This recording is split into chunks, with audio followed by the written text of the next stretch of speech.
बिस्मिल्लाहिर्रहमानिर्रहीम। अस्सलाम वालेकुम नाज़रीन, आप यूट्यूब चैनल देख रहे हैं। मैं इमरान खान हूँ। हुकूमती इत्तेहादी जमात पाकिस्तान पीपल्स पार्टी ने भी अब आवाज़ उठाना शुरू कर दी और वो भी ये कह रहे हैं कि गिलगित बल्तिस्तान के इलेक्शन में ज़्यादतियाँ की जा रही हैं।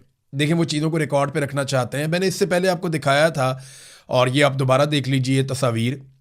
ये जब गिलगित बल्तिस्तान का इलेक्शन हुआ था इमरान खान साहब के दौरे हुकूमत में, तो पाकिस्तान पीपल्स पार्टी और PMLN को कितनी आज़ादी थी। आप ज़रा इसको देख लीजिए। कुछ टाउट्स बैठे हुए हैं टीवी चैनल्स के ऊपर और वो इमरान खान साहब के बोगस में मुब्तला कुछ सहाफ़ी भी हैं।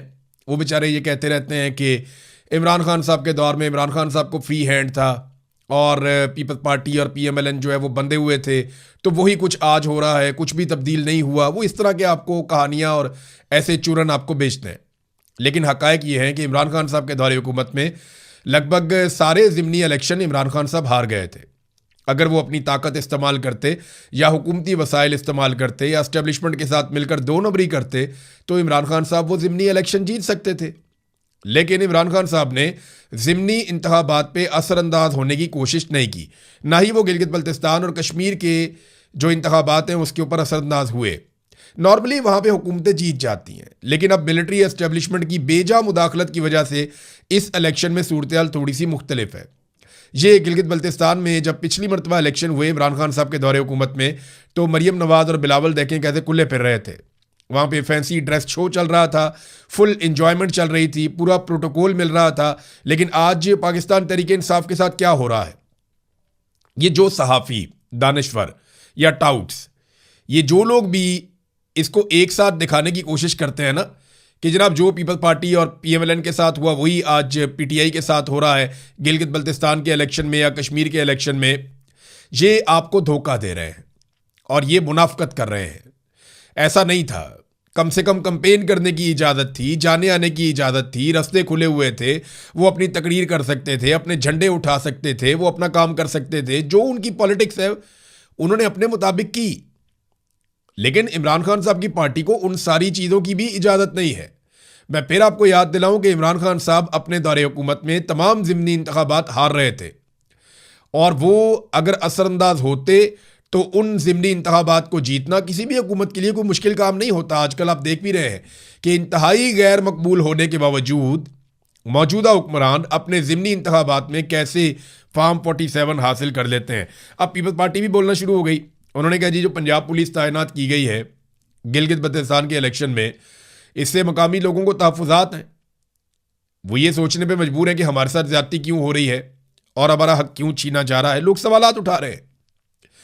फिर वफाकी वज़रा, MNA, सेनेटर्स वो वहाँ कंपेन्स चला रहे हैं, वहाँ पे NOCs जारी किए जा रहे हैं, जो एडिशनल ROs हैं वो तब्दील किए जा रहे हैं। इलेक्शन शेड्यूल जारी होने के बावजूद वोटर लिस्टें तब्दील की जा रही हैं। नदीम अफजल चंद साहब ने भी इसके बारे में बातें की और लोग भी कर रहे हैं अब कि वोटर लिस्टें तो तब्दील होती नहीं है इलेक्शन शेड्यूल जारी होने के बाद, लेकिन इलेक्शन शेड्यूल जारी होने के बावजूद वोटर लिस्टें तब्दील कर दी गई। और सबसे बड़ा सवाल ये पैदा होता है कि क्या गिलगित बल्तिस्तान में जो इंतखाबात होने जा रहे हैं वो फ्री एंड फेयर इलेक्शंस हैं। तो आज पूरे पाकिस्तान में आप जिससे मर्जी पूछ लें, गिलगित बल्तिस्तान में इस मरतबा होने वाले इंतखाबात फ्री एंड फेयर नहीं है। पाकिस्तान की एस्टेब्लिशमेंट ने दो जमातों के लिए ग्राउंड बनाई है, नवाज शरीफ और जरदारी। इन दोनों की पार्टियों को मौका दिया इलेक्शन लड़ने का और इनके बीच में ही वो हुकूमत की बंदरबांट करने वाले हैं। आखिरी जो रुकावट है इनके रास्ते में वो वोटर है, अवाम है। उस रुकावट को दूर करने की कोशिश कर रहे हैं। इंतखाबी निशान तक बार बार तब्दील किए जा रहे हैं। यहाँ पे एक उम्मीदवार है और उन्होंने, वो बेचारे बता रहे हैं ज़िला गदर से, वो ये बताते हैं नवाज खान नाजी, वो ये कहते हैं जनाब के पहले एक निशान दिया फिर दूसरा निशान। इस तरह की शिकायतें आ रही हैं और भी लोग बेचारे करते रहते हैं ऐसी शिकायतें। इससे मिलती जुलती बहुत शिकायतें इलेक्शन कमीशन की जानिब से आ रही हैं। तो जनाब वो कहते हैं पहले एक इंतखाबी निशान दिया फिर तब्दील कर दिया, अब दोबारा तब्दील कर रहे हैं। तो वो बिल्कुल इलेक्शन सर पे है। एक उम्मीदवार को वो इतने लंबे चौड़े दूर दराज के इलाके हैं वहाँ पे जाकर एक लोगों को बताना कि ये मेरा निशान है, वहाँ से आप अगले इलाके में चले जाते हैं। अब आप वापस जाके बार बार तो नहीं बता सकते ये मेरा निशान है। वो गरीब लोग हैं, वहाँ पे कंपेन भी वैसे नहीं होती, तो लोग गलत निशान के ऊपर अपना ठप्पा लगा देंगे तो वो तो एक गलती हो जाएगी। बहरहाल इस किस्म की चीज़ें वहाँ पे बिल्कुल नॉर्मलाइज कर दी गई हैं और ये तस्वीरें आप देखते रहें और याद रखें कि इमरान खान साहब के दौर में खुली आज़ादी थी बिलावल को और मरियम को, और इन्होंने शानदार कंपेन की थी पूरे प्रोटोकॉल के साथ। कैप्टन सफदर पता नहीं किसकी तरफ से इलेक्शन लड़ रहे हैं, जाते तो वो नून लीग के जलसों में है, लेकिन बदवाएं वो पीपल्स पार्टी और नून लीग को देते हैं। कैप्टन सफदर ने अभी एक जलसे में बदवा दी, उन्होंने कहा जी कि या अल्लाह जो लोग अवाम का पैसा खाते हैं उनको इस दुनिया में भी जलील कर और आखिरत में भी उनकी नस्लों को तबाह कर दे जो हमारी नस्लों को आगे नहीं बढ़ने देते। आमीन, मैं भी आमीन कहूँगा। और मेरी पूरे पाकिस्तानियों से सबसे अपील है कि आप भी कैप्टन सफदर की इस दुआ के ऊपर आमीन कहें। बल्कि मैं ये चाहूँगा कि कैप्टन सफदर एक दिन जब बैठे हो ना रायवंड में, या कभी जहाँ पे जरदारी और नवाज शरीफ इकट्ठे बैठे हों, वो वहाँ पे ये वाली दुआ करें और वहाँ पे ये कहें कि या अल्लाह जिसने कौम का पैसा खाया वो तबाह बर्बाद हो जाए। फिर देखें कैप्टन सफदर को वहाँ पे कितने मिनट बैठने देते हैं। एक दफ़ा वहाँ पे ये दुआ करें कि या अल्लाह उनकी नस्लें तबाह कर दें जो पाकिस्तानियों की नस्लों को आगे नहीं बढ़ने देती। फिर देखें कैप्टन सफदर को कैसे वो मीटिंग में से उठाते हैं। अव्वल तो मीटिंग में बैठाएंगे ही नहीं, इतनी औकात ही नहीं उन्होंने बनने दी कैप्टन सफदर की, लेकिन जो उनके साथ होगा वो भी अच्छी तरह जानते हैं। तो कैप्टन सफदर साहब अपने अंदर की भड़ास, अपने अंदर का गुस्सा, वो कभी ना कभी मुझे ऐसा लगता है कि वो निकालते रहते हैं और वो नाम लिए बगैर सच बोलते हैं जो जाकर बहुत दूर तक हिट होता है। देखिए, पाकिस्तान तहरीक इंसाफ के ऊपर लोग कहते हैं कि उन्होंने क्या किया, नवाज शरीफ भी ये कहते हैं, बाकी लोग भी ये कहते हैं कि क्या किया। गिलगित बल्तिस्तान की बात कर लेते हैं, 1-1.5 साल उन्हें वहाँ पे हुकूमत मिली है, लगभग 1.5 साल के आसपास का टाइम मिला, क्योंकि इसका इलेक्शन बाद में हुआ था, कोरोना वायरस गुजर गया, उसके बाद गिलगित बल्तिस्तान में इलेक्शन हुआ। जब जीबी में इलेक्शन हुआ उसके बाद तो इमरान खान साहब 1-1.5 साल भी नहीं रहे, बहुत थोड़ा सा टाइम उनको मिला वहाँ पे।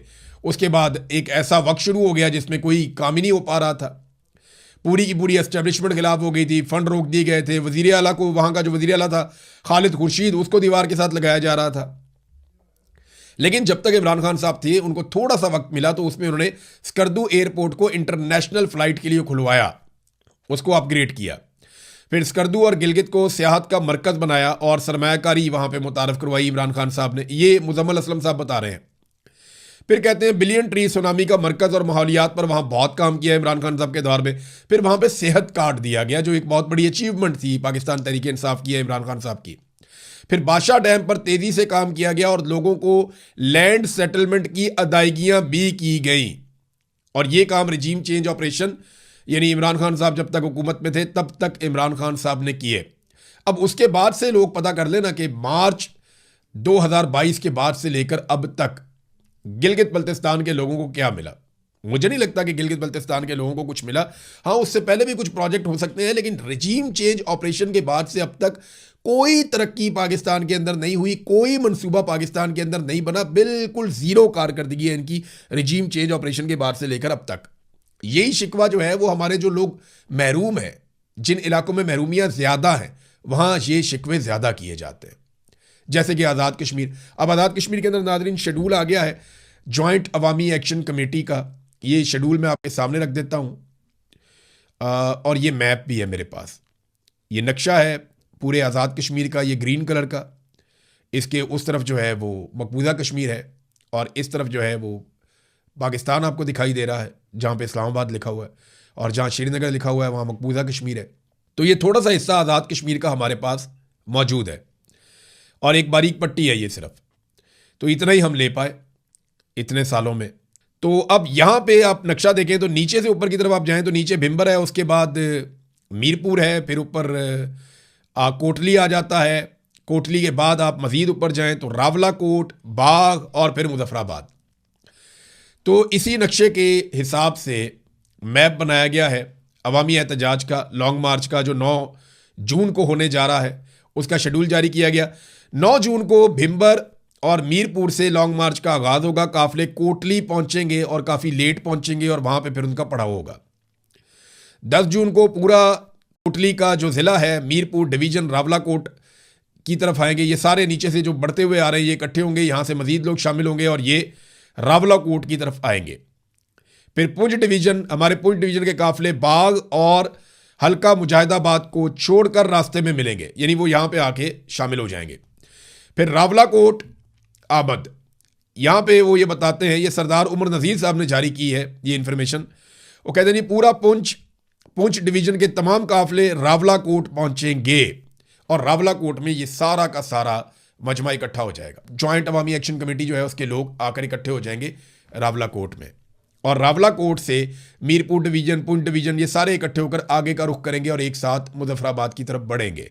बाकी एरिया से जो काफिले हैं वो भी आएंगे। तो ये एक मोटी मोटी हिकमत अमली है जो आज़ाद कश्मीर में होने जा रही है। और मसला सबसे मेन यही है कि आज़ाद कश्मीर के लोगों को ये लगता है कि उनका हक मारा जाता है, हर मरतबा उनके ऊपर कठपुतली हुकूमत मुसल्लत की जाती है। होता यह है कि 12 सीटें आज़ाद कश्मीर से बाहर पाकिस्तान में रख दी गई हैं। मुहाजिरीन के नाम पे उन सीटों पे इलेक्शन करवाया जाता है और उन सीटों पे अपने मनपसंद कठपुतलियां बिठा दी जाती हैं। उन कठपुतलियों के जरिए से आज़ाद कश्मीर की हुकूमत बनाई जाती है। यानी 12 सीटें बाहर से आ जाए ना तो 20% से 25% काम हो जाता है। बाकी अगर आप 75% हार भी जाएं आज़ाद कश्मीर में तो आप 25% सीटें लेकर भी हुकूमत बनाने के काबिल हो जाते हैं। मोटी मोटी बात यह है। तो बाहर से सीटें ली जाती हैं, अंदर से धांधली की जाती है और 2 नंबरी करके हमेशा मिलिट्री एस्टेब्लिशमेंट इस काबिल होती है कि अपनी हुकूमत बना ले। अब आज़ाद कश्मीर के लोग इस बात से नाराज़ हैं। वो ये कहते हैं जी अगर आज़ाद कश्मीर के अंदर हुकूमत बननी है और आज़ाद कश्मीर के हवाले से फैसले होने हैं तो वो फैसले सिर्फ और सिर्फ आज़ाद कश्मीर के शहरी करेंगे।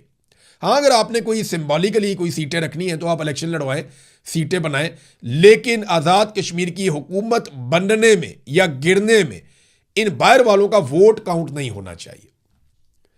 देखिए, वो आप मकबूजा कश्मीर के खाते में बना रहे हैं ना, तो वो फॉरेन पॉलिसी के ऊपर बात करें, वो इंसानी हुकूक के ऊपर बात करें, उनको वजारतें भी इसी नौयत की दी जाएं। लेकिन बाहर से एक बंदा लाकर बिठाया जाता है और वो आज़ाद कश्मीर में पानी के मामलात, बिजली के मामलात पे बैठ जाता है, वो आकर मादनियात के मामलात पे बैठ जाता है, वसाइल के मामलात पे बैठ जाता है, दाखिला और खारजा के मामलात के ऊपर बैठ जाता है। वो बाहर से आया, उसका क्या ताल्लुक है आज़ाद कश्मीर के साथ? तो ये जोर ज़बरदस्ती की जाती है जिसके खिलाफ आज़ाद कश्मीर के लोग आवाज़ उठा रहे हैं। सबसे मेन बात है कि वो कहते हैं इन 12 सीटों को ख़त्म कर दें या कम से कम हमें ये कमिटमेंट दें कि ये 12 लोगों का आज़ाद कश्मीर की हुकूमत बनाने में या गिराने में कोई किरदार नहीं होगा। आज़ाद कश्मीर के लोग अपनी हुकूमत का फैसला खुद करेंगे जैसे जमहूरियत में होता है। नाज़रीन, पाकिस्तान का जो है वो बजट तैयार हो रहा है और इसमें जो चीज़ें सामने आ रही हैं वो बड़ी खौफनाक है। आज मैं बात करता हूँ थोड़ा आईटी के बारे में और सोशल मीडिया के बारे में। यहाँ पे भी टैक्सेस लगाने का फैसला किया जा रहा है और इसमें जो क्रिप्टो ट्रेडिंग है उसके ऊपर 15 से 30% तक कैपिटल गेन टैक्स आयद होने का इम्कान है। देखिए, सोशल मीडिया के ऊपर ये टैक्स लगाएंगे उसकी आमदन के ऊपर और टैक्स को बहुत बढ़ाएंगे। मुझे पता है इनको ये करना पड़ेगा। साथ ही साथ आईटी के ऊपर ये टैक्सेस बढ़ाने जा रहे हैं। आईटी का शोबा पाकिस्तान का पहले ही जवाल का शिकार है। इंडिया जो है वो सैकड़ों अरब कमाता है, डॉलर्स में बता रहा हूँ मैं आपको, वो इतना पैसा कमाता है आईटी के शोबे में, पूरी दुनिया से वो माल लपेट के ले जाता है। पाकिस्तान नहीं कर पाता, बदकिस्मती है पाकिस्तान की। और पाकिस्तान अगर थोड़ा बहुत कर रहा है तो अब ये बहुत बड़े बड़े टैक्सेस लगा के पाकिस्तान को इस शोबे में पीछे धकेलने वाले हैं। लेकिन लोग करेंगे क्या? आईटी वाले लड़के आजकल क्या करते हैं, जितने लड़के लड़कियां आईटी में काम कर रहे हैं वो बड़े आराम से पाकिस्तान से बाहर किसी ऐसे मुल्क में अकाउंट बना लेते हैं जहां पे टैक्सेस कम है। देखें ना, जब आप पाकिस्तान के अंदर बड़े इनसेन किस्म के, अजीबोगरीब, बहुत ह्यूज किस्म के आप टैक्सेस लगा देंगे तो पाकिस्तान में तो नौजवान इस वक्त रहना भी नहीं चाहते। जो आपने पाकिस्तान की हालत कर दी है, अमन व अमान वहाँ पे नहीं है, सहूलियात वहाँ पे नहीं है, बुनियादी इंसानी हकूक वहाँ पे नहीं है। फिर लोगों को आपने डराया और धमकाया हुआ है, एक जेल के अंदर लगभग आपने कन्वर्ट कर दिया एक कंट्री को। तो नौजवान पाकिस्तान में रहना नहीं चाहता, उसे घबराहट होती है पाकिस्तान में। तो अब उनके पास बड़ा आसान तरीका यह है कि ऑनलाइन बैंक अकाउंट्स बन जाते हैं पूरी दुनिया में। आप अमेरिका में बना लें, यूरोप में बना लें, गल्फ में बना लें और बहुत सारे और ऐसे हेवन्स हैं, ऐसी जगह जहां पे नौजवान बड़े आराम से अपने अकाउंट्स बना लेते हैं ऑनलाइन। अब उनकी पेमेंट उन अकाउंटों में आती है बजाय इसके कि वो पेमेंट पाकिस्तान में आए। पाकिस्तान में भी वो काम करते हैं तो वीपीएन लगा के काम करते हैं। यहां तो इंटरनेट की फैसिलिटी भी उनको बेचारों को बड़ी मुश्किल से मिलती है। तो वो जितनी उनकी इनकम होती है बजाय कि वो सारी इनकम पाकिस्तान में आए, वो इनकम ऐसे मुल्कों में जाती है जहां पे टैक्सेस मुनासिब हैं। अब पाकिस्तान को ये बात समझनी चाहिए कि ज्यादा पैसा पाकिस्तान में आएगा, पाकिस्तान के बैंकों में आएगा, पाकिस्तान में पड़ा रहेगा तो पाकिस्तान को फायदा होगा। आप उसके ऊपर टैक्स नहीं भी लेंगे तो पाकिस्तान को फायदा होगा, कम टैक्स लेंगे फिर भी पाकिस्तान को फायदा होगा। लेकिन अगर आप भारी भारी टैक्सेस लेंगे तो ये पैसा पाकिस्तान में आएगा ही नहीं। लोगों के पास दूसरा ऑप्शन है, वो पैसा पाकिस्तान से बाहर कहीं रख लेंगे और अपनी जरूरत का थोड़ा बहुत पैसा पाकिस्तान में मंगा लिया करेंगे। फिर आप क्या करेंगे? और इसी वजह से हुंडी का कारोबार जो है वो तरक्की पाता है। बाहर से लोग पैसा पाकिस्तान में हुंडियां कर करके मंगाते हैं, वो टैक्स बचाते हैं अपना। तो पाकिस्तान की हुकूमत को समझ नहीं आ रही कि आगे बढ़ना कैसे है। ये जो फॉर्मूला है ना, ये सादा सादा आप समझ लें फौजी टाइप का फॉर्मूला है कि जनाब लोगों को दबाओ, लोगों से टैक्सेस निकालो, लोगों को डंडे मारो, लोगों को गोलियां मारो, लोगों को काबू करो, लोगों को बूटों के नीचे दबा के रखो। इससे मुल्क नहीं चलते। मुल्क पॉलिसी के साथ चलते हैं। आप लोगों को सहूलियात देते हैं, आप लोगों को फैसिलिटेट करते हैं, फिर लोग पैसा पाकिस्तान में लेकर आते हैं, अपने मुल्क के अंदर लेकर आते हैं। वो पैसा मुल्क के आगे बढ़ने की वजह बनता है। आप टैक्सेस ले रहे हैं या आप ले रहे हैं उधार, पूरी दुनिया से उधार ले लेकर तबाही फेर दी है। बहरहाल जो पैसा आ रहा है उसको भी ऐसा लगता है लात मारने जा रहे हैं। इन्होंने नारे मारे थे नादरीन के बिजली हमने सस्ती कर दी है। आप सुने ना वफाकी वजीर को, जो तवानाई के हैं, जिन्हें आजकल अवार्ड भी मिल रहे हैं, वो दावा करते हैं बार बार जनाब कि हमने बिजली सस्ती कर दी, पिछले साल की निस्बत सस्ती है। लेकिन ये सरकारी आदादोशुमार है, सनाउल्लाह खान साहब ने भी शेयर किए हैं, बड़े अच्छे जर्नलिस्ट हैं। तो ये जो सरकारी आदादोशुमार हैं ये क्या बता रहे हैं? ये सरकारी आदादोशुमार बता रहे हैं कि गुज़िश्ता साल मई के मुकाबले में मौजूदा साल मई में, यानी 2025 के मई के मुकाबले में 2026 के मई में जो पाकिस्तानियों ने बिजली खरीदी वो 36.47% महंगी हुई है। यानी लगभग पाकिस्तान की बिजली 36-37% के दरमियान महंगी हो गई पिछले मई के मुकाबले में इस मई में। तो ये कैसे दावा कर सकते हैं कि पाकिस्तानियों को बिजली मादी की निस्बत सस्ती मिली है? लोगों को बेवकूफ़ समझते हैं, झूठ बोलते हैं और फ्रॉड करते हैं। तो ये फ्रॉड ज़्यादा देर तक चलेगा नहीं। नाज़रीन एक चीज़ मैं आपको और बताऊं, नवाज शरीफ साहब क्योंकि इलेक्शन लड़ने गए हुए हैं गिलगित बल्तिस्तान में, बड़े लंबे अरसे के बाद उनकी पॉलिटिकल लॉन्चिंग हुई है। इससे पहले उन्हें लाया गया था और उन्हें लॉन्च किया गया था जब उन्होंने कबूतर उड़ाए और उनके तोते उड़ गए। यास्मीन राशिद ने जेल से बैठकर उनको आज इबरतनाक शिकस्त दी। नवाज शरीफ को बदतरीन शिकस्त हुई, पूरे खानदान को शिकस्त हुई, लेकिन उसके बाद जूते पॉलिश करके ये लोग इक़्तिदार में आ गए। अब नवाज शरीफ साहब आउटडेटेड बातें कर रहे हैं। वो बातें कर रहे हैं जो वो आज से 7-8 साल 9 साल पहले करते थे। मुझे क्यों निकाला, मुझे क्यों जाने दिया। मियाँ साहब गिला शिकवा आपका गिलगित बल्तिस्तान के लोगों से बनता ही नहीं है, बल्कि पाकिस्तानियों का मियाँ साहब आपसे गिला शिकवा बनता है कि आपने हमेशा पाकिस्तानियों को ट्रक की बत्ती दिखाई कि जनाब मैं इनकलाब लेकर आ रहा हूँ, और पतली गली से आप आराम से किसी जहाज पे बैठ के निकल गए डील करके। आपने हमेशा कौम को इनकलाब के पीछे लगाकर खुद पतली गली पकड़ी और हमेशा पाकिस्तान से बाहर आप चले गए। लोगों को कहा इनकलाब लेकर आओ और खुद आप डील करके बाहर चले जाते। आपने हमेशा यही किया मियाँ साहब लोगों के साथ। अब मियाँ साहब की सियासत जो है ना, इसके बारे में मियाँ साहब के अपने साथी, उनके अपने हमदर्द, वो मीडिया वाले जो मियाँ साहब से बहुत प्यार करते हैं, वो लोग भी मियाँ साहब पे तनकीद कर रहे हैं और उनको मियाँ साहब की बॉडी लैंग्वेज हारे हुए शख्स की बॉडी लैंग्वेज दिखाई दे रही है। मियाँ साहब जीबी में अपनी मायूसी साथ लेकर गए हैं और उनके पास अवाम को दिखाने के लिए और बताने के लिए कुछ भी नहीं है। जो तबाही उनकी सरकार ने फेर दी है, उनकी बेटी ने, उनके भाई ने जो तबाही फेरी है पंजाब में और वफाक में, उसके बाद वो लोगों से कोई क्लेम नहीं कर सकते, लोगों को कह नहीं सकते कि हमने ये कर दिया, हम ये मजीद कर देंगे। तो बहुत बुरी हालत है इस वक्त। नवाज शरीफ जो है वो बिलावल से भी बुरा परफॉर्म कर रहे हैं, और बिलावल निस्बतन बेहतर इसलिए परफॉर्म कर रहा है कि पीटीआई है ही नहीं, मैदान से ही बाहर है। जो मेन खिलाड़ी है उसको मैदान से बाहर रख के तो रेलू कट्टों का मैच हो रहा है, और रेलू कट्टों के मैच में ना आवाम को दिलचस्पी है ना किसी और को दिलचस्पी है। तो शिकस्त खोरदा हारे हुए शख्स की शबी दे रहे हैं मियाँ नवाज शरीफ साहब इस वक्त गिलगित बल्तिस्तान के इलेक्शन में। नादरीन बलूचिस्तान से एक खबर है, और वो खबर ये है कि कोयटा समेत बलूचिस्तान के अक्सर इलाकों में पेट्रोल लगभग नापैद होता जा रहा है।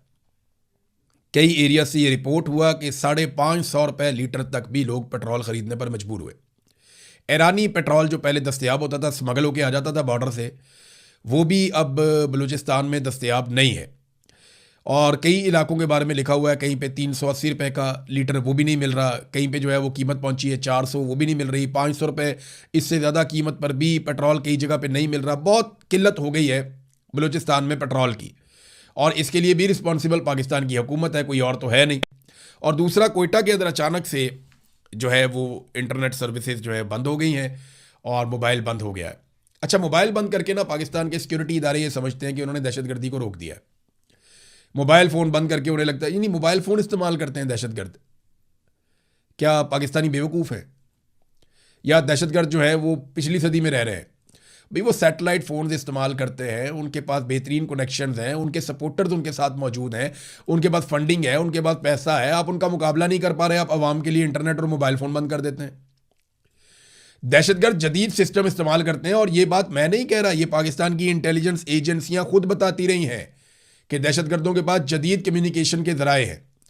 तो जब उनके पास जदीद ज़राए हैं तो फिर आप इंटरनेट और मोबाइल फ़ोन क्यों बंद कर देते हैं अचानक से?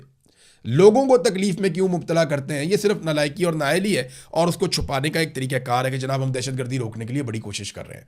अब तक के लिए इतने, अपना ख्याल रखिएगा, अपने चैनल का भी। अल्लाह हाफ़िज़।